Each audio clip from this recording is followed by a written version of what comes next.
And I thought that it was a stunt, you know, when they started busing migrants. They go to Martha's Vineyard. Yeah.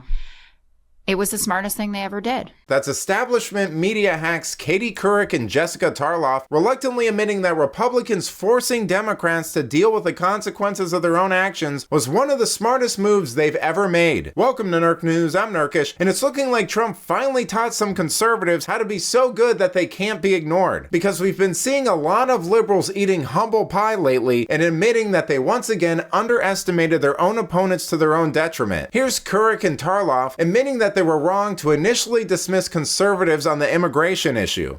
On the immigration front, there was a tendency amongst Democrats, and especially Democrats who are discussing the issue, so people who do interviews or are part of the media, to minimize it over the first 2.5 years when there were a lot of people coming in here. Well, it's interesting because I have a friend who lives in Florida, and I said, what did you think of Ron DeSantis and Greg Abbott taking some of these immigrants and moving them to northern states? And she said, I thought it was great because nobody really was paying attention before that.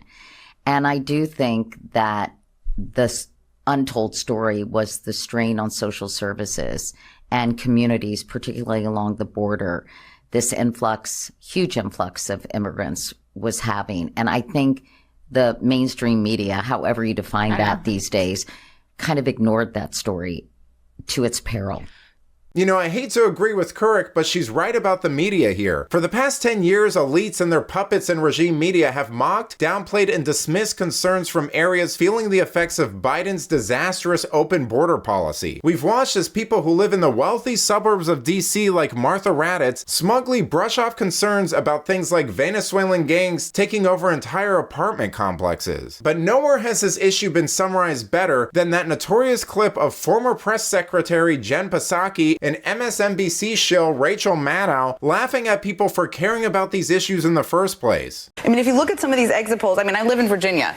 Immigration was the number one issue. I mean, again, these could change in Virginia. Well, Virginia does have a border with West Virginia.